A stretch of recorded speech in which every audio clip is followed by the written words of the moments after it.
Hello, നമസ്കാരം. നമുക്ക് start ചെയ്യാം. ശാലോം ടി വിയുടെ ക്യാമ്പസ് ഋതം എന്ന് പറഞ്ഞ പ്രോഗ്രാമിൻ്റെ ഭാഗമായിട്ട് നമ്മുടെ SB കോളേജ് മലയാളം ഡിപ്പാർട്ട്മെൻറ്റിൻ്റെ ഭാഗമായി നമ്മൾ നടത്തി വരുന്ന ഡിബേറ്റ് ക്ലബിൻ്റെ ഒരു ഓപ്പൺ ഫോറമാണ് ഇന്ന് നമ്മൾ ഇവിടെ ഉദ്ദേശിക്കുന്നത്. അപ്പം എൻ്റെ പേര് പ്രവീൺ, ഞാൻ മലയാളം ഡിപ്പാർട്ട്മെൻറ്റ് ഡിബേറ്റ് ക്ലബിൻ്റെ പ്രസിഡൻ്റാണ്. അപ്പോൾ നമുക്കറിയാം, എല്ലാ വ്യാഴാഴ്ചകളിലും നമ്മൾ ഡിബേറ്റ് ക്ലബിൻ്റെ പ്രോഗ്രാമുകൾ നമ്മൾ വളരെ സജീവമായിട്ട് തന്നെ നമ്മൾ നടത്തുന്നതാണ്. അപ്പം ഇന്ന് മോഡറേറ്റർമാരായിട്ട് നമ്മുടെ കൂടെ ഉള്ളത് തേർഡ് BSc കെമിസ്ട്രിയിലെ സംപ്രീതും ഫസ്റ്റ് PG മലയാളത്തിലെ കൃപയുമാണ്. Thank you Praveen. നമ്മളിവിടെ ചർച്ച ചെയ്യുന്നത് വിദേശ രാജ്യങ്ങളിലേക്ക് ഇപ്പോൾ കുടിയേറ്റം കൂടുതലായിട്ട് നടന്നുകൊണ്ടിരിക്കുകയാണ്. നമുക്കറിയാം, കോവിഡിന് മുമ്പും കോവിഡാനന്തരവും വിദേശ രാജ്യങ്ങളിലേക്ക് പഠനത്തിനും മറ്റാവശ്യങ്ങൾക്കുമായി, പ്രധാനമായിട്ടും പഠനത്തിന് വേണ്ടിയിട്ട് കുട്ടികൾ പുറത്തേക്ക് കുടിയേറ്റം നടത്തുന്നതായിട്ട് നമുക്കറിയാം. അപ്പം അത് എത്രമാത്രം നല്ലതാണ്, അല്ലെങ്കിൽ ഇന്നത്തെ ഒരു സാഹചര്യത്തിൽ, ഈ ഒരു ആധുനിക കാലത്ത് എത്രമാത്രം നല്ലതാണ്, അല്ലെങ്കിൽ അത് നമുക്ക് അനിവാര്യമാണോ എന്നൊക്കെ ചിന്തിക്കേണ്ടത് വിദ്യാർത്ഥികളായ നമ്മുടെ ആവശ്യമാണ്. അപ്പോൾ അതിനെപ്പറ്റി നമുക്കൊന്ന് ചർച്ച ചെയ്യാം അല്ലേ? സണ്ണി സാർ എന്താ പറയുന്നത്? നമുക്ക് തുടങ്ങാം അല്ലേ? തുടങ്ങാം. ഇത് വളരെ പ്രസക്തിയുള്ള വിഷയമാണ് നിങ്ങൾ എടുത്തിരിക്കുന്നത്. കുട്ടികളുടെ അഭിപ്രായം കേൾക്കാനായിട്ട് എനിക്കും വലിയ ആഗ്രഹമുണ്ട്. കാരണം ഇതൊരു വലിയൊരു ആശങ്കയുണ്ട്. പക്ഷേ കുട്ടികളുടെ ഭാഗത്ത് നിന്ന് നോക്കുമ്പോൾ പല ന്യായീകരണങ്ങളും ഉണ്ടാവും. തീർച്ചയായിട്ടും എനിക്ക് നിങ്ങളുടെ അഭിപ്രായങ്ങൾ കേൾക്കാനായിട്ട് വളരെ താല്പര്യമുണ്ട്. നിങ്ങളിൽ ഇതിനെക്കുറിച്ച് സ്വതന്ത്രമായിട്ടുള്ള നിങ്ങളുടെ അഭിപ്രായങ്ങൾ നിങ്ങൾക്ക് പറയാവുന്നതാണ്. ഇപ്പോൾ ഈ വിദേശ രാജ്യങ്ങളിലേക്കുള്ള കുടിയേറ്റം എന്ന് പറയുമ്പോൾ ഈ കോവിഡിന് ശേഷം അതിനുള്ള സാധ്യതകൾ കുറച്ചുകൂടി വന്നിട്ടുണ്ട് എന്നാണ് ഞാൻ മനസ്സിലാക്കുന്നത്. കാരണം മുമ്പുള്ള ഒരു സമയത്ത് അതിൻ്റെ പഠനച്ചെലവ് ഒരു പ്രധാനപ്പെട്ട വിഷയമാണ്. വിദ്യാർത്ഥികൾ വിദേശ രാജ്യങ്ങളിലേക്ക് പോയി പഠിക്കുന്നു, അവിടുത്തെ നല്ല യൂണിവേഴ്സിറ്റികൾ പരിചയപ്പെടാനായിട്ട് പോകുന്നു എന്നുള്ളത് ഒരു PGക്ക് ശേഷം ഉള്ളതായിരുന്നെങ്കിൽ ഇന്ന് +2 കഴിയുമ്പോൾ തന്നെ അവർക്ക് ആ സ്വപ്നം കാണാനായിട്ട് പല ഏജൻസികളും അവരെ സഹായിക്കുന്നുണ്ട്.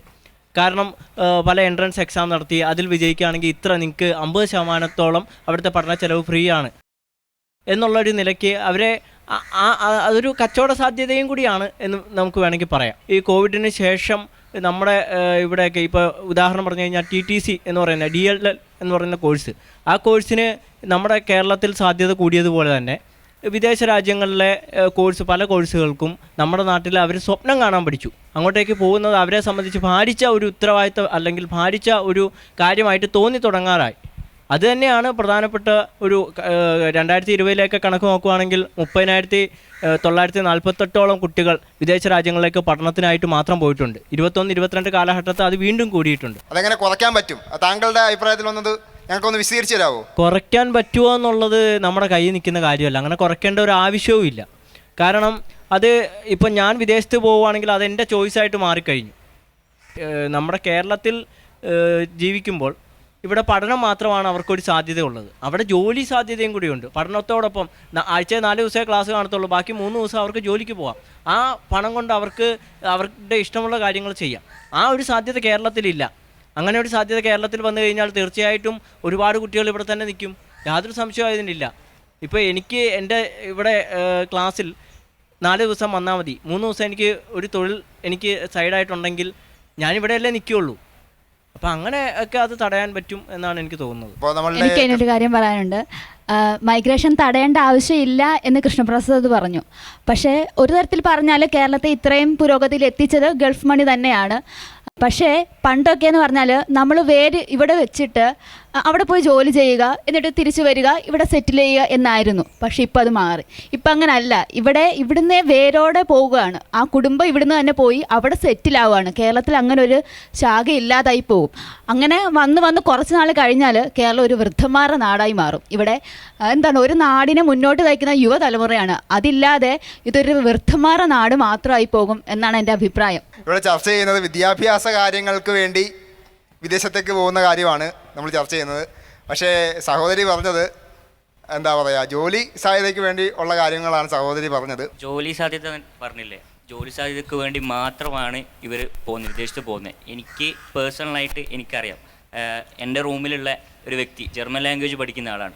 അപ്പോൾ വിദേശത്ത് അവർ പോകുന്നതെന്ന് വെച്ചാൽ അവർ മെയിനായി ഫോക്കസ് ചെയ്യുന്ന വിദ്യാഭ്യാസമല്ല, ജോലിയാണ് ഫോക്കസ് ചെയ്യുന്നത്. കാരണം ഇവിടെ ഇപ്പോൾ എന്നെപ്പോലെ ഇവരെ പോലെ അല്ലെങ്കിൽ PG പഠിക്കാൻ വരുന്ന ആളുകൾ വരുമാനമില്ല, വീട്ടിൽ നിന്നുള്ള ഇതിലാണ് ഇപ്പോൾ നിൽക്കുന്നത്. അപ്പോൾ അവിടെ പോയാൽ മെച്ചപ്പെട്ട വരുമാനം കിട്ടും എന്നൊരു ലക്ഷ്യത്തോട് മാത്രമാണ് ജർമ്മൻ അല്ലെങ്കിൽ യൂറോപ്പ് രാജ്യത്തിലേക്ക് പോകുന്നത്. അതാണ് എൻ്റെ. അമീൻ പറഞ്ഞതുപോലെ തന്നെ ശരിയാണ്. നമുക്ക് ഇവിടെ ഒരു സന്ദർഭവും സാഹചര്യവും ഒരുക്കിയിരുന്നെങ്കിൽ അല്ലെങ്കിൽ നമുക്ക് ലഭിച്ചിരുന്നെങ്കിൽ ഒരുപക്ഷെ ഈ കുടിയേറ്റം നടക്കുകയില്ല, ഇത്രയും അധികമായിട്ട് നടക്കുകയില്ല. കേരളത്തിൻ്റെ ഒരു ഒരു ജോഗ്രഫിക്കലായിട്ടുള്ളൊരു ഫീച്ചർ എന്ന് പറഞ്ഞാൽ ഒരു വ്യവസായത്തിനോ അല്ലെങ്കിൽ ഇതുപോലെ ഒരു വലിയൊരു കമ്പനികൾ തുടങ്ങാനോ അങ്ങനെ പറ്റിയ ഒരു അവസ്ഥയല്ല കേരളത്തിൻ്റേത്. കേരളം കൂടുതലായിട്ട് ഡിപ്പെൻഡ് ചെയ്യുന്നതെന്ന് പറഞ്ഞാൽ പഴയ നമ്മൾ നോക്കിയാൽ മതി, ഒരു 80s മുതൽ അല്ലെങ്കിൽ ആ ഒരു സമയം മുതൽ കേരളം കൂടുതലും ഡിപ്പെൻഡ് ചെയ്യുക എന്ന് പറഞ്ഞാൽ ഗൾഫ് മണി അതുപോലെ ഈ വിദേശ നാണ്യത്തെയാണ്. അപ്പം ഇവിടെ കേരളത്തിൽ കുട്ടികൾക്ക് പഠനത്തോടൊപ്പം തന്നെ ഒരു ജോലി ചെയ്യുക, അപ്പം അങ്ങനെ ഒരു അവസരം സത്യത്തിൽ കുറവാണ് ഞാൻ നോക്കിയിട്ട്. മാത്രമല്ല വേറൊരു കാര്യം എന്ന് പറഞ്ഞാൽ ഇവരുടെ മാതാപിതാക്കൾ, കുട്ടികളുടെ മാതാപിതാക്കൾ പഠനത്തോടൊപ്പം തന്നെ പാർട്ട് ടൈം ജോലി ചെയ്യുന്നതിന് അവർ പ്രോത്സാഹിപ്പിക്കാറില്ല. സത്യത്തിൽ ഇവരുടെ പലരുടെ ഒരു മനോഭാവം എന്ന് പറഞ്ഞാൽ അങ്ങനെ ആവശ്യമില്ല, മാതാപിതാക്കൾ കുട്ടികൾക്ക് വേണ്ടി ജീവിക്കുന്നു, കുട്ടികൾ അവരുടെ കുട്ടികൾക്ക് വേണ്ടി ജീവിക്കുന്നു, അങ്ങനെയാണ്. സത്യം പറഞ്ഞാൽ ഇപ്പം ഒരു 40 വയസ്സുകാർ ജോലി ചെയ്തിട്ട് അത് കഴിഞ്ഞിട്ട് ജോലി റിസൈൻ ചെയ്തിട്ട് എൻജോയ് ചെയ്യുക അങ്ങനെ ഒരു ഇതിലേക്ക് അവർ പോകുന്നില്ല. അവർ ആജീവനാന്തം മക്കൾക്ക് വേണ്ടി ജോലി ചെയ്യുക, മക്കൾ തിരിച്ച് അതുപോലെ തന്നെയല്ല. ആ ഒരു സൈക്കിളാണ് ഇവിടെ തുറന്നു പോയിക്കൊണ്ടിരിക്കുന്നത്. അപ്പം ഇതിൻ്റെ ബേസിൽ നിന്നൊരു മാറ്റം വരേണ്ട സത്യം പറഞ്ഞാൽ ആവശ്യമാണ്. ഇപ്പോൾ എല്ലാവരും പറഞ്ഞത് ജോലി സാധ്യതകളുമായിട്ട് ബന്ധപ്പെടുത്തിയുള്ള കാര്യങ്ങളാണ്. പക്ഷേ എൻ്റെ ഒരു അഭിപ്രായത്തിൽ നമ്മുടെ സാംസ്കാരികമായിട്ടുള്ള കാര്യങ്ങളും കൂടെ ശ്രദ്ധിക്കേണ്ടതുണ്ട്. ഇവിടെ യുവാക്കളുടെ ചിന്താഗതികൾക്കനുസരിച്ച് വലിയ മാറ്റങ്ങളൊന്നും ഇവിടുത്തെ സാംസ്കാരികമായിട്ട് നോക്കുമ്പോൾ പല മനോഭാവങ്ങളിലും ഉണ്ടാകുന്നില്ല. ഇപ്പോൾ ആൺപെൺ ബന്ധങ്ങളെക്കുറിച്ചാണെങ്കിലും അല്ലെങ്കിൽ അങ്ങനെയുള്ള കാര്യങ്ങളിലൊക്കെ വലിയൊരു പരിമിതമായിട്ടുള്ള അല്ലെങ്കിൽ ഒരു ഇടുങ്ങിയ കാഴ്ചപ്പാടോടെയാണ് നമ്മളുടെ നാട്ടിലെ ആളുകൾ നിൽക്കുന്നത്. അതിനൊക്കെ വിദേശ രാജ്യങ്ങളിലുള്ള ഓപ്പൺനെസ്, സൊസൈറ്റിയുടെ ഒരു ഓപ്പൺനെസ് ഒക്കെ ഇങ്ങനെയുള്ള കുടിയേറ്റങ്ങൾക്ക് ആളുകളെ പ്രേരിപ്പിക്കുന്നുണ്ട് എന്നുള്ള ഒരു കാര്യം കൂടെ ശ്രദ്ധിക്കേണ്ടതുണ്ട്. അതായത് സാംസ്കാരികപരമായിട്ട് നമ്മളെക്കാളും ഒരു വ്യത്യസ്തമായ രീതിയാണ് പാശ്ചാത്യർക്കുള്ളത് തന്നെ. ഇപ്പോൾ പ്രവീൺ പറഞ്ഞതുപോലെ തൊഴിലില്ലായ്മ എന്ന് പറയുന്ന ഒരു ഘടകം ശരിക്കും ഈ യൂറോപ്യൻ കുടിയേറ്റത്തെ ഒരു പരിധിവരെ നിൽക്കുന്നുണ്ട്. അതിന് പേഴ്സണലി എനിക്ക് പറയാനുള്ളതെന്ന് വെച്ചാൽ, എന്തുകൊണ്ടാണ് തൊഴിലില്ലായ്മ എന്തുകൊണ്ടാണ് കേരളത്തിൽ കൂടുന്നത്? അംഗീകാരമുള്ള അർഹതപ്പെട്ട എല്ലാവർക്കും തന്നെ ജോലി കിട്ടുന്നുണ്ടോ? ഒന്ന് നോക്കിയാൽ നമ്മുടെ കേരളത്തിലെ ഒരു സമ്പ്രദായിക രീതി അനുസരിച്ച് അല്ലെങ്കിൽ PSC മുതലുള്ള ഏത് പരീക്ഷ ആയിക്കോട്ടെ, അല്ലെങ്കിൽ ഇന്ത്യയിൽ തന്നെ ഏത് പരീക്ഷ എടുത്തു നോക്കിയാലും IIT ആണെങ്കിലും GMAIN ആണെങ്കിലും അഡ്വാൻസ്ഡ് ആണെങ്കിലും അല്ലെങ്കിൽ കേരളത്തിൽ PSCയിൽ ഏത് ഒരു ഗവൺമെൻറ് ജോബ് എടുത്താലും അതിനകത്തല്ല സംവരണം ഒരു മുഖ്യ ഘടകമായിട്ട് വരുന്നുണ്ട്. സംവരണം വരുന്നതോടുകൂടി അല്ലെങ്കിൽ ഈ സംവരണം കാരണം ഒരുപാട് പേരുടെ അർഹതപ്പെട്ട അല്ലെങ്കിൽ ജനറൽ കാറ്റഗറിയിലുള്ള പലർക്കും തന്നെ ജോലി സാധ്യത വളരെ കുറയുന്നതായിട്ട് നമുക്ക് കാണാൻ പറ്റുന്നുണ്ട്. ഈ ജാതിയുടെ ബേസിലുള്ള ആ ഒരു ഇത് മാറ്റിയിട്ട് എക്കണോമിക് ആയിട്ടുള്ള ഇതിൻ്റെ പേരിൽ ഒരു മാറ്റം കൊണ്ടുവരണം എന്നാണ് എൻ്റെ ഒരു പേഴ്സണൽ ഇത്. സംവരണം ആണോ നമ്മളുടെ മുഖ്യ പ്രശ്നം? സംവരണമല്ല മുഖ്യ പ്രശ്നം, പക്ഷേ അർഹതപ്പെട്ടവർക്ക് ആ ഒരു ജോലി സംവരണത്തിൻ്റെ പേരിൽ നഷ്ടപ്പെടുന്നുണ്ട്. പക്ഷേ അവരെ ഉയർത്തിക്കൊണ്ട് വരാൻ വേണ്ടിയല്ലേ സംവരണം നമ്മൾ വെച്ചിരിക്കുന്നത്. ഇപ്പം ഇപ്പം നമ്മളെ ഇന്ത്യ മഹാരാജ്യം എടുത്തു കഴിഞ്ഞാൽ തന്നെ പല ഇൻഡിജിനിയസ് വർഗ്ഗക്കാരും ഇപ്പോഴും അവരുടെ നിലയിൽ യാതൊരു മെച്ചവും ഇല്ല. കൊളോണിയൽ കാലത്തെ രീതി തന്നെയാണ് അവർ ജീവിക്കുന്നത്. അപ്പോൾ സംവരണം നമുക്ക് അങ്ങനെ അങ്ങനെ പറയാൻ പറ്റുമോ? പക്ഷെ എല്ലാവർക്കും ഒരേപോലെയാണോ നോക്കുന്നത്? ഈ പണ്ടത്തെ അതേ സ്ഥിതി തന്നെയാണോ ഇപ്പോഴും ഉള്ളത്? ഒന്ന് ആലോചിച്ച് നോക്കിയേ, ആണോ? സംപ്രീതെ, സാൻഡ്ര പറഞ്ഞത് ശരിയാണ്. അതിന് രണ്ട് വശങ്ങളുമുണ്ട്. അതായത് സംവരണം എന്നും പറഞ്ഞ് നമ്മളിവിടെ ഒരു വിഭാഗത്തിന് സംവരണം കൊടുക്കുമ്പോഴും നമുക്ക് അർഹതപ്പെട്ട മറ്റൊരു സൈഡും കൂടെ ഉണ്ട്. ജനറൽ കാറ്റഗറിയിലുള്ള അനേകം വിദ്യാർത്ഥികൾക്ക് അല്ലെങ്കിൽ യുവജനങ്ങൾക്ക് ഈ സംവരണം കൊടുക്കുന്നത് മൂലം ജോലിയോ അല്ലെങ്കിൽ തൊഴിലവസരങ്ങളോ നഷ്ടമാകുന്ന ഒരു അവസ്ഥയും കൂടെ വരുന്നുണ്ട്. അപ്പോൾ സാൻഡ്ര പറഞ്ഞതും ശരിയാണ്. ഇരട്ട അടിസ്ഥാനത്തിൽ ജോലി സാധ്യത കൊടുക്കണം എന്നാണ് ഞാൻ പറയുന്നത്. അല്ലാതെ ഇങ്ങനെ ഒരു ചെറിയ ഒരു കാര്യം വരെ നമ്മൾ ശരിയാക്കി നമ്മുടെ ഭാഗം ശരിയാക്കുമ്പോൾ നമ്മുടെ ഈ കുടിയേറ്റം പോലുള്ള പ്രശ്നങ്ങൾ നമുക്ക് ഒഴിവാക്കാം. തീർച്ചയായും ഒന്നും പറയണ്ട. നമ്മളൊരു 10ാം ക്ലാസ് കഴിയുമ്പോഴോ +2 കഴിയുമ്പോഴോ ഇപ്പം എൻ്റെ കൂടെ മാർക്ക് കുറഞ്ഞൊരു കൊച്ചിന് എൻജിനീയറിങ്ങിന് സീറ്റ് കിട്ടുന്നു, അല്ലെങ്കിൽ അവർക്കിഷ്ടപ്പെട്ട ആഗ്രഹിച്ച സ്കൂളുകളിൽ അവർക്ക് വെക്കുമ്പോൾ കിട്ടുന്നു. അതേസമയം ജനറൽ കാറ്റഗറി വരുന്നവർക്ക് എന്താണുള്ളത്? അവർക്ക് കിട്ടുന്നില്ല, പോകുന്നുണ്ട്. ഞാൻ പറയുന്നു മെറിറ്റ് അടിസ്ഥാനത്തിൽ നമുക്ക് ജോലി കൊടുക്കണം, മെറിറ്റിൻ്റെ കാര്യത്തിൽ, അല്ലാതെ ജാതിയുടെ കാര്യത്തിലോ വേറൊരു കാര്യത്തിലോ ഒന്നും തന്നെ വരരുത്. അപ്പോൾ സാമ്പത്തിക കാര്യത്തിലോ? സാമ്പത്തിക അടിസ്ഥാനത്തിൽ നമ്മുടെ ഇവിടെ തിരിക്കുന്നില്ലല്ലോ, ഒരിത് വരുന്നില്ല. ജാതിയുടെ അടിസ്ഥാനത്തിലുള്ള സംവരണമല്ലേ വരുന്നുള്ളൂ നമുക്കിവിടെ. അർഹതപ്പെട്ടവർക്ക് കൊടുക്കണം. തൊഴിലിൻ്റെ കാര്യത്തിൽ നമ്മൾക്ക് അർഹതപ്പെട്ട നമ്മുടെ എന്താണോ അതിന് മാനദണ്ഡമായിട്ട് വരേണ്ടത് സംവരണവും മറ്റു കാര്യങ്ങളും ആവരുത്. അർഹതപ്പെട്ടവർക്ക് ജോലി കൊടുക്കണം. വിദ്യാഭ്യാസം അല്ലെങ്കിൽ ജോലി സാധ്യതയ്ക്ക് മുന്നോക്കം അതല്ല നമ്മുടെ വിഷയം. നമ്മുടെ വിഷയം എന്ന് പറഞ്ഞാൽ ഇപ്പോൾ യൂറോപ്യൻ രാജ്യങ്ങളിലേക്ക് കുടിയേറി പോകുന്നത് മെച്ചപ്പെട്ട ശമ്പളം അത് കിട്ടുന്നതുകൊണ്ട് മാത്രമല്ലേ. അല്ലാണ്ട് ഇപ്പോൾ എന്താ പറയുക, മെറിറ്റ് കയറിയ ആളുകളും ജോലികൾ നേടുന്നുണ്ട്, അവർക്ക് ശമ്പളം ഇല്ല. അതുകൊണ്ട് തന്നെ അവർ വിദേശത്തേക്ക് പോവുകയാണ്. വിദേശത്തേക്ക് മെച്ചപ്പെട്ട ശമ്പളമുണ്ട്, അതുകൊണ്ട് മാത്രമാണ് അവരിവിടുന്ന് പോകുന്നത്. അപ്പോൾ ഇവിടെ ഈ മെറിറ്റ് കയറിയ ആളുകളിവിടെ ഇല്ലല്ലോ, പിന്നെയും അതേപോലെ അങ്ങനെ വർക്ക് ചെയ്യാത്ത ആളുകളാണല്ലോ ഇവിടെ ഉള്ളത്. ഇപ്പം സാമ്പത്തിക സ്ഥിതിയെ പറ്റിയാണ് താങ്കൾ പറഞ്ഞത്. ഇപ്പോൾ ഒരു ഉദാഹരണം പറഞ്ഞു കഴിഞ്ഞാൽ, ഇപ്പോൾ ഇവിടുന്ന് ഒരാൾ യൂറോപ്പിലോട്ട് അങ്ങ് പോവുക നേഴ്സായിട്ട്, ശമ്പളത്തിൻ്റെ ഒരു 25% വാടകയായിട്ട് പോകും, പിന്നെ ബാക്കി ഒരു 15% മറ്റ് പല എക്സ്പെൻസുകളായിട്ട് പോകും. അപ്പോൾ ഒരു കാര്യം ചോദിച്ചോട്ടെ, ഇപ്പോൾ ഇയാൾക്ക് ഒരു സേവിങ്സും ഇല്ല, അപ്പോൾ ഇദ്ദേഹം എന്തിനാണ് അവിടെ പോകുന്നത്? അപ്പോൾ കേരളത്തിലുള്ള ഒരു നേഴ്സിന് അത്രയൊക്കെ ഉണ്ടോ? അവർക്ക് അവരുടെ ചെയ്യാനുള്ള ശമ്പളമൊക്കെ ഉണ്ടോ? അതിന് എൻ്റെ ചോദ്യം. അവർക്ക് ഇവിടെ മെച്ചപ്പെട്ടില്ലാത്തതുകൊണ്ടുള്ള അവർ അവിടെ പോകുന്നത്. അപ്പോൾ അതിനെപ്പറ്റി എന്താ പറയാനുള്ളത്? വിദേശത്തും പ്രശ്നമുണ്ട്. ഇപ്പോൾ നമ്മളുടെ ഉക്രൈൻ യുദ്ധം സാമ്പത്തികപരമായിട്ട് പല പ്രശ്നങ്ങളും ഉണ്ടായിക്കൊണ്ടിരിക്കുകയാണ് വിദേശത്ത്.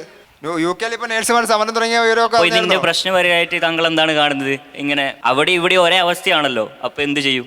ഇവിടെ തന്നെ നിൽക്കാം. ഇവിടെ നിന്നാലും അവിടെ പോയാലും പുരോഗതി ഇല്ലല്ലോ, അപ്പോൾ എന്താ ചെയ്യാൻ? അപ്പോൾ നമ്മൾ അതിന് വേണ്ടി ശമ്പളം കൂട്ടുക, അല്ലെങ്കിൽ ഇവിടെ കൂടുതൽ സ്കീമുകൾ ഇറക്കുക എന്നല്ല, അങ്ങനെയല്ലേ ചെയ്യേണ്ടത്? അത് നല്ലൊരു അഭിപ്രായമാണ്. പക്ഷേ എന്താ പറയുക, ഇപ്പം നമ്മൾ കാശ് മുടക്കി അവിടെ പോയിട്ട് ഇവിടുത്തെ രീതി ജീവിക്കുന്നതിനേക്കാളും നല്ലത് ഇവിടെ തന്നെ കാശ് മുടക്കി അവിടെ പോയി ജീവിക്കുന്ന കാര്യമല്ല. ഇപ്പോൾ ഹന്ന പറഞ്ഞ പോലെ സംസ്കാരം വ്യത്യാസമുണ്ട്. ഒരാണും ഒരു പെണ്ണും ഒരു സ്ഥലത്ത് ഇരുന്നാൽ എന്താ നിങ്ങളിവിടെ ഇരിക്കുന്നതെന്നൊരു ചോദ്യം അതുണ്ട്, അതിവിടെ നിൽക്കുന്നുണ്ട്. അത് അവിടെ ഇല്ല. അതുകൊണ്ടും ആളുകൾ അങ്ങോട്ട് മൈഗ്രേറ്റ് ചെയ്ത് പോകുന്നുണ്ട്. അപ്പോൾ ഇപ്പം അതിനൊക്കെ വ്യത്യാസം ഉണ്ടോ? അതിന് വ്യത്യാസം ഇല്ല, അതുകൊണ്ട് തന്നെയാണ് അവർ പോയിക്കൊണ്ടിരിക്കുന്നുണ്ട്. ഇപ്പോൾ ഒരു വ്യത്യാസം ഇല്ല എന്നാണ് എൻ്റെ അഭിപ്രായം. ഇവിടെ കേരളത്തിലില്ല, അവിടെയുണ്ട്, വിദേശത്തുണ്ട്. ഇപ്പോഴും ചോദ്യങ്ങൾ ഉന്നയിക്കുന്നില്ലേ? അത് ശരിയാ. അമീൻ പറഞ്ഞതുപോലെ തന്നെ വിദേശ രാജ്യങ്ങളിലെ ഒരു സംസ്കാരം, ജീവിക്കുന്ന ഒരു സംസ്കാരവും നമ്മുടെ ഈ കേരളത്തിൽ ജീവിക്കുന്ന ഒരു സാഹചര്യവും വെച്ച് നോക്കുകയാണെങ്കിൽ കുറച്ചും കൂടെ ഒരു ഓപ്പൺനെസ്, ആ ഒരു മൈൻഡ് അവർക്കുണ്ട്. അതും ഒരു റീസൺ ആണല്ലോ അല്ലേ? എനിക്കൊരു കാര്യം പറയാനുള്ളത്, എനിക്കൊരു കാര്യം പറയാനുള്ളത്, ഇപ്പോൾ നമ്മൾ ഇവിടുന്ന് മൈഗ്രേറ്റ് ചെയ്ത് പോയെന്ന് പറഞ്ഞു, പക്ഷേ അവിടെ ഒരു 2-3 വർഷം അല്ലെങ്കിൽ ഒരു 4-5 വർഷം കഴിയുമ്പോൾ അവർക്ക് അവിടെ PR കിട്ടി, അവരവിടെ ഓക്കെ ആവും. ചെല്ലുന്ന ആ ഒരു സമയത്ത് അവർക്ക് താമസിക്കുന്നതിനോ അല്ലെങ്കിൽ അങ്ങനെയുള്ള ഫെസിലിറ്റീസിനൊക്കെ അവർക്ക് ചില പ്രശ്നങ്ങളൊക്കെ കാണും, സാമ്പത്തികമായിട്ടുള്ള ബുദ്ധിമുട്ടാണ്. പക്ഷേ ഒരു 4-5 കൊല്ലം കഴിയുമ്പോഴത്തേക്കും അത് ഓക്കെ ആവും. അവർ പിന്നെ ഒരു 4-5 കൊല്ലം കഴിയുമ്പോൾ നാട്ടിൽ വരുന്നത് എങ്ങനെയാണ്? പക്ഷേ ഇവിടെ നിൽക്കുമ്പോഴത്തേക്കും ഒരു 4-5 അല്ല, ഒരു 50 കൊല്ലം കഴിഞ്ഞെന്ന് പറഞ്ഞാൽ നമ്മുടെ ഇവിടെ ഒരു മാറ്റം വരാൻ പോകുന്നില്ല. പറയുന്നത് നമ്മുടെ ഈ കേരളത്തിൽ നിന്ന് എല്ലാവരും വിദേശത്തേക്ക് പോണെന്നല്ല പറയുന്നത്. പക്ഷെ അങ്ങനെ നമ്മുടെ ഇവിടുത്തെ മൈഗ്രേഷൻ കുറയ്ക്കണം എന്നുണ്ടെങ്കിൽ, യൂറോപ്പിലോട്ടുള്ള അല്ലെങ്കിൽ മറ്റ് കൺട്രീസിലോട്ടുള്ള ഒരു മൈഗ്രേഷൻ കുറയ്ക്കണം എന്നുണ്ടെങ്കിൽ നമ്മുടെ ഇവിടെ അതുപോലുള്ള മാറ്റം കൊണ്ടുവരണം. ഇപ്പം ഇവിടെ ഒരു പ്രൈവറ്റ് ജോബിൽ കയറുകയാണെന്നുണ്ടെങ്കിൽ ഒരു 4-5 മാസം കഴിയുമ്പോൾ അല്ലെങ്കിൽ അവർ ഓക്കെ ഞാൻ ഈ ജോബിൽ പെർമനൻ്റ് ആയി എന്ന് തോന്നി തുടങ്ങുന്ന അടുത്ത നിമിഷമായിരിക്കും അവർ ഈ ജോബിൽ നിന്ന് പറഞ്ഞു വിടുന്നത്. പിന്നെ അവർക്ക് എന്താ ഒരു നേട്ടം ഉണ്ടാകുന്നത്? ഇവിടെ നിൽക്കണം എന്നുണ്ടെങ്കിൽ ഒന്നുകിൽ അവർക്ക് സർക്കാർ ജോലി വേണം, അല്ലെങ്കിൽ കേന്ദ്ര ജോലി വേണം. അല്ലെന്നുണ്ടെങ്കിൽ കേരളത്തിൽ നിൽക്കുന്നതിന് ഒരു സുരക്ഷിതമില്ല. അതുകൊണ്ടാണ് കൂടുതൽ പേരും മുന്നോട്ട് പോകുന്നത്, ഈ മൈഗ്രേറ്റ് ചെയ്യുന്നത്. മൈഗ്രേഷൻ കുറയ്ക്കണം എന്നുണ്ടെങ്കിൽ നമ്മുടെ ഇവിടെ അങ്ങനെ എന്തെങ്കിലുമുള്ള സെക്യൂർ ആയിട്ടുള്ള എന്തെങ്കിലും വേണം. അപ്പോൾ ഒരു കാര്യം ചോദിച്ചോട്ടെ, ഇവിടെ മാത്രമല്ല പ്രൈവറ്റ് സെക്ടർ ഉള്ളത്, വിദേശത്തും ഇല്ലേ? ഉണ്ട്. പക്ഷേ നമ്മുടെ അവിടെ പ്രൈവറ്റ് സെക്ടർ ഉണ്ടെന്ന് പറഞ്ഞാലും അവർക്ക് അവിടെ നിന്ന് കഴിഞ്ഞിട്ട് പിന്നെ ജോലി ഒരു കുറച്ചും കൂടെ സെക്യൂർ ആയിട്ടുള്ള ഒരു ജോലി തപ്പിയെടുക്കാനുള്ളൊരു സമയമുണ്ട്. പക്ഷേ ഇവിടെയെന്ന് വെച്ച് കഴിഞ്ഞാൽ അതിനുള്ള സൗകര്യം കുറവാണ്.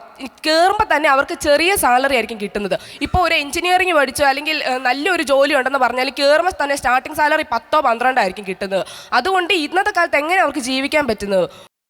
യഥാർത്ഥത്തിൽ ഇവിടെ സംഭവിക്കുന്നത് പറഞ്ഞാൽ ഇവിടെ ഒരു ജോലി കിട്ടണമെങ്കിൽ അല്ലെങ്കിൽ ഒരു അഡ്മിഷന് സീറ്റ് കിട്ടണമെങ്കിൽ ഒന്നെങ്കിൽ നമ്മൾ ഡൊണേഷൻ കൊടുക്കണം, അല്ലെങ്കിൽ നമ്മൾ ഏതെങ്കിലും ഒരു രാഷ്ട്രീയ അല്ലെങ്കിൽ രാഷ്ട്രീയത്തിൻ്റെ കീഴിൽ വരണം, അല്ലെങ്കിൽ സംവരണം ഉണ്ടാകണം. അല്ലാതെ ഈ ജനറൽ കാറ്റഗറി സാധാരണക്കാരുടെ ആൾക്കാർക്ക് പലപ്പോഴും ഇവിടെ ജോലി ലഭിക്കുന്നില്ല. ഇപ്പം ഏത് മേഖല, ഇപ്പം ടീച്ചർ പ്രൊഫഷൻ ആണെങ്കിലും ഏതാണെങ്കിലും നമുക്ക് ജോലി വേണമെങ്കിൽ നമ്മൾ 30-40 ലക്ഷം രൂപ ഡൊണേഷൻ കൊടുക്കണം. പക്ഷേ പുറത്ത് പോകുമ്പോൾ നമ്മുടെ കഴിവിനനുസരിച്ചാണ് കൂടുതൽ ഇത് കിട്ടുന്നത്. അവിടെ ശമ്പളവും അതുപോലെ തന്നെ വർദ്ധിക്കുന്നുണ്ട്. നമ്മളിപ്പം യൂറോപ്പിലൊക്കെ പോകുമ്പോൾ 5-8 ലക്ഷം രൂപ കൊടുത്ത് നമ്മൾ കയറിപ്പോയാലും നമ്മുടെ സാലറി അതിനനുസരിച്ച് കൂടുന്നുണ്ട്, നമുക്ക് അതിനനുസരിച്ച് നമ്മൾ കൊടുക്കുന്നതിൻ്റെ ബെനിഫിറ്റ് നമുക്ക് കിട്ടുന്നുണ്ട്. എന്നാൽ ഇവിടെയാണെങ്കിൽ 50-1 കോടി കൊടുത്ത് നമ്മൾ ജോലിക്ക് കയറിയിട്ട് നമുക്ക് കിട്ടുന്ന വരുമാനം വളരെ തുച്ഛമായ വരുമാനമാണ്. അതുകൊണ്ട് തന്നെയാണ് കൂടുതൽ ആൾക്കാർ പുറത്തോട്ട് പോയി ജോലി ചെയ്യാൻ മുതിരുന്നത്. ഇവിടെ നമ്മുടെ കഴിവിനനുസരിച്ചാണ് യഥാർത്ഥത്തിൽ ഇവിടെ ജോലി എടുക്കുന്നത്. അതിൽ ഡൊണേഷനൊന്നും മേടിക്കാതെ അവർ കഴിവിനനുസരിച്ച് ജോലിയും സൗകര്യം കൊടുക്കുവാണെങ്കിൽ എല്ലാവരും ഇവിടെ തന്നെ നിൽക്കും. പക്ഷേ ഇവിടെ അത്രയും പൈസ 50 ലക്ഷവും 1 കോടിയൊക്കെ കൊടുത്ത് ജോലി മേടിക്കേണ്ട ആവശ്യമുണ്ടോ? ആ പൈസ ആണെങ്കിൽ ബാങ്കിലിട്ടായിരുന്നെങ്കിൽ നമുക്ക് സുഖമായിട്ട് അതിൻ്റെ കിട്ടി നമുക്ക് ജീവിക്കാൻ പറ്റത്തില്ലേ? യഥാർത്ഥത്തിൽ അതാണ് സംഭവിക്കുന്നത്. നമുക്ക് നമ്മുടെ കഴിവിനനുസരിച്ചുള്ള ഇവിടെ അവസരങ്ങൾ കൊടുക്കുവാണെങ്കിൽ ഒരിക്കലും നമ്മൾ പുറം രാജ്യത്ത് പോയി ആരും പണിയെടുക്കത്തുമില്ല എന്നാണ് എൻ്റെ അഭിപ്രായം. ചങ്ങാതി പറഞ്ഞത് വളരെ ശരിയാണ്. അതായത് ഇപ്പോൾ നമ്മളാണെങ്കിലും ഒരു ജോലിക്ക് കയറി സ്റ്റാർട്ടിങ് സാലറി എന്ന് പറയുന്നത് നല്ല ഒരു തുക തന്നെ കിട്ടുകയാണെങ്കിൽ നമ്മൾ തീർച്ചയായിട്ടും ഇവിടെ ഇരിക്കുന്ന ഓരോരുത്തരോടും ഞാൻ ചോദിക്കുകയാണ്, നമ്മൾ വിദേശത്തേക്ക് പോകും അല്ലേ?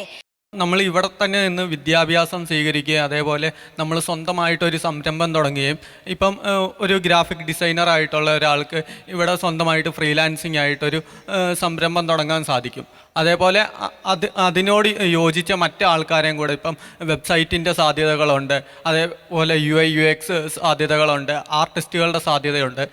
ഇവരൊക്കെ ഒരു ഗ്രൂപ്പായിട്ട് തുടങ്ങിയ അവർക്ക് പലരിലേക്കും ഈ ജോലി സാധ്യതകൾ എത്തുകയും ചെയ്യുന്നുണ്ട്.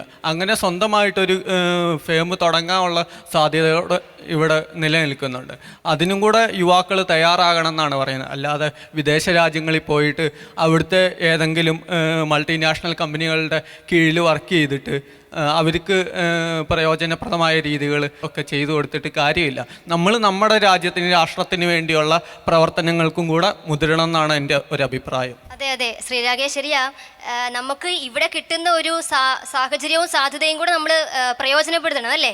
മറ്റൊരു രാജ്യത്തിലേക്ക് പോകുമ്പോൾ ഇവിടെയുള്ള ആൾക്കാരുടെയൊക്കെ അവസ്ഥ എന്താകും? എല്ലാ ചെറുപ്പക്കാരും പുറത്തോട്ട് പോയാൽ പിന്നെ ഇവിടെ ആരാണുള്ളത്? നമ്മുടെ നാട്ടുകാരെ നോക്കാൻ, അല്ലെങ്കിൽ നമ്മുടെ നാട്ടിൽ പുതിയൊരു വ്യവസായം തുടങ്ങാൻ, പുതിയ സ്റ്റാർട്ടപ്പുകൾ ഉണ്ടാകാൻ, പുതിയ ആശയങ്ങൾ ഉണ്ടാവാൻ, അല്ലെങ്കിൽ ഇവിടെ നമുക്കും ആവശ്യമില്ലേ? നമുക്കും തൊഴിൽ ആവശ്യമില്ലേ? എല്ലാവരും പുറത്തോട്ട് പോയാൽ പിന്നെ നമ്മുടെ ഇവിടുത്തെ കാര്യങ്ങളൊക്കെ എങ്ങനെയാണ് നടക്കുക? അതെ, നമ്മുടെ കേരളത്തിലും സുഹൃത്ത് പറഞ്ഞതുപോലെ തന്നെ ഇങ്ങനെ വ്യവസായങ്ങളും പുതിയ സംരംഭങ്ങളും ഒക്കെ തുടങ്ങാൻ യുവജനങ്ങളായ നമുക്കും അതിനൊക്കെ ഒരു സാധ്യതകൾ തുറന്ന് കൊടുക്കാം അല്ലേ? അങ്ങനെയൊക്കെ നമുക്കും ചെയ്തുകൂടെ? എല്ലാവരും ഇങ്ങനെ വിദേശത്തേക്ക് പോയാൽ നമ്മുടെ കേരളത്തിലും ആൾക്കാരൊക്കെ വേണ്ടേ? അല്ലെങ്കിൽ ഇവിടെ മുഴുവൻ വൃദ്ധരുടെ നാടായി പോയില്ലേ? കേരളത്തിൽ എങ്ങനെ ആളുകൾ വരും? ഇവിടുത്തെ രാഷ്ട്രീയമാണ് വിദ്യാർത്ഥികളുടെ ഭാവിയെ നിർണ്ണയിക്കുന്നത്. ഒരുപക്ഷെ നല്ല എലിജിബിലിറ്റി ഉള്ള ഒരാൾ വരുമ്പോൾ ഒരുപക്ഷെ രാഷ്ട്രീയ സ്വാധീനം കൊണ്ട് അവർ പിന്തള്ളപ്പെടുന്നു. PSCയുടെ റാങ്ക് ലിസ്റ്റുകൾ വരുമ്പോൾ 1ാം റാങ്കിൽ നിൽക്കുന്ന ആളുകൾക്ക് അപ്പോയിൻമെൻറ്റ് ലെറ്റർ നിൽക്കുന്നു. അവിടെ രാഷ്ട്രീയത്തിൻ്റെ സ്വാധീനത്തിൽ ഒരു കഴിവുമില്ലാത്ത ആളുകൾ കയറിപ്പോകുന്നു.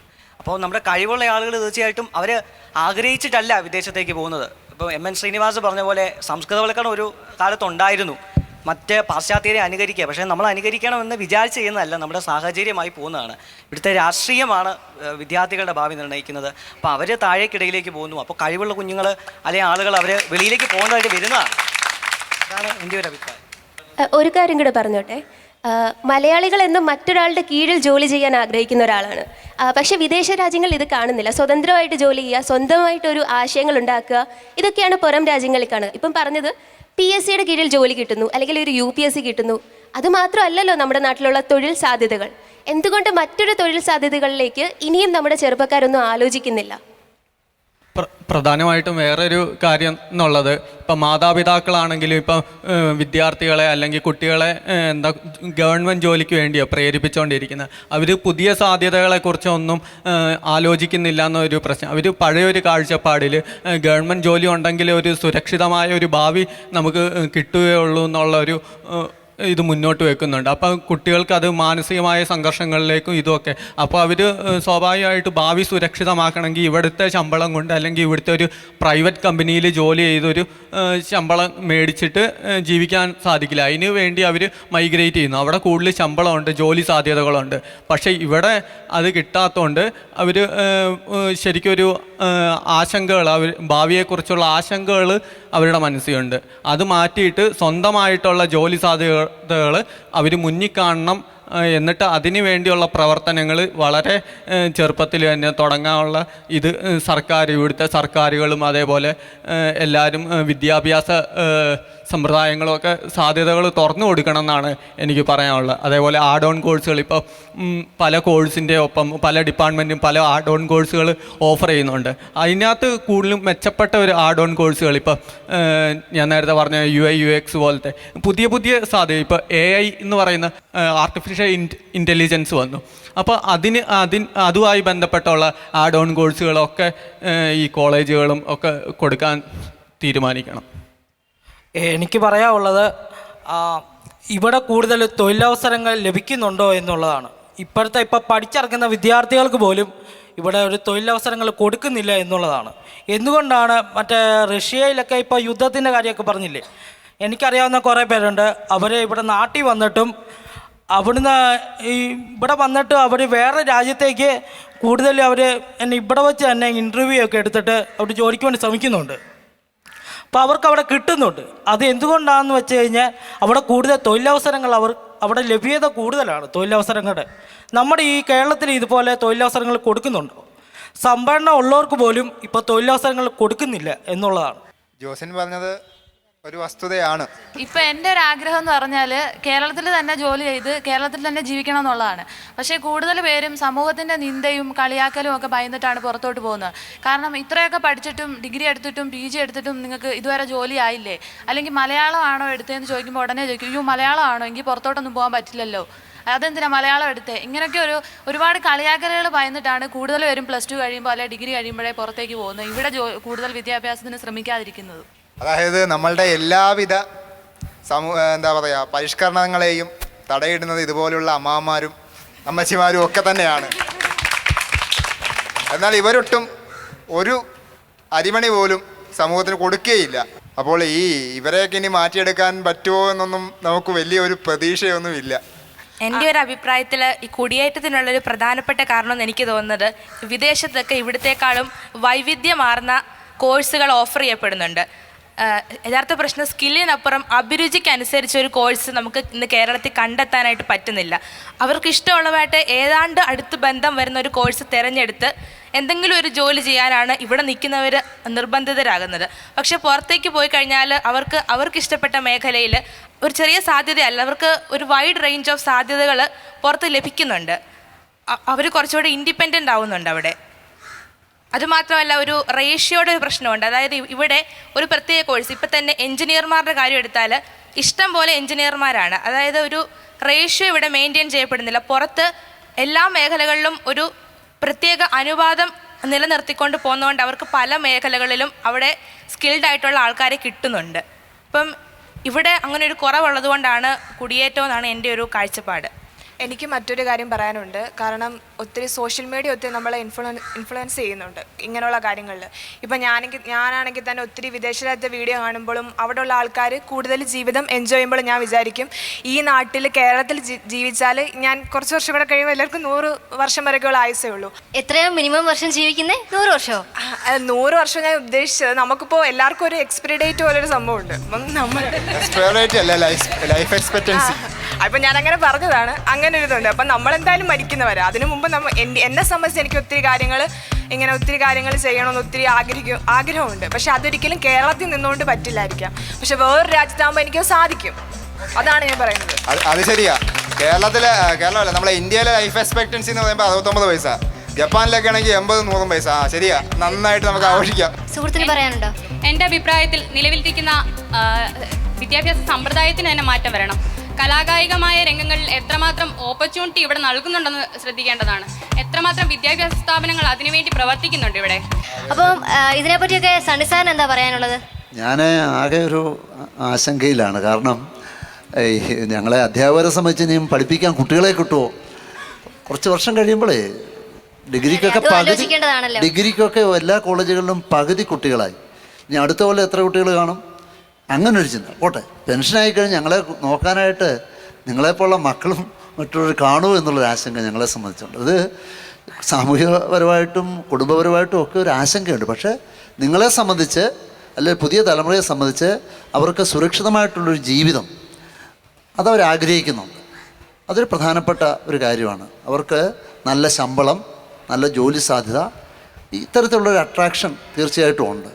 അപ്പോൾ ഇത് വളരെ ചർച്ച ചെയ്യപ്പെടേണ്ട ഒരു വിഷയമാണ്. വളരെ പ്രസക്തമായിട്ടുള്ള വിഷയമാണ്. എല്ലാവരെയും ആശങ്ക നിർത്തുന്ന ഒരു വിഷയമാണ്. ആരും ഞങ്ങളുടെ കാലത്ത് എങ്ങനെ കേരളത്തിലൊരു ജോലിയിൽ കയറാം, ഇന്നത്തെ കാലത്ത് കുട്ടികൾ ചിന്തിക്കുന്നത് എങ്ങനെ കേരളത്തിൽ നിന്ന് പുറത്തു പോയി ഒരു ജോലിയിൽ കയറാം എന്നുള്ളത്. ഇതൊരു മനോഭാവത്തിൽ വന്നൊരു വ്യത്യാസമാണ്. അത് ആരെയും കുറ്റപ്പെടുത്തേണ്ട കാര്യവുമല്ല. അതെ, നമ്മളെ എല്ലാം ആശങ്കയിലാഴ്ത്തുന്ന ഒരു കാര്യം തന്നെയാണിത്, അല്ലേ?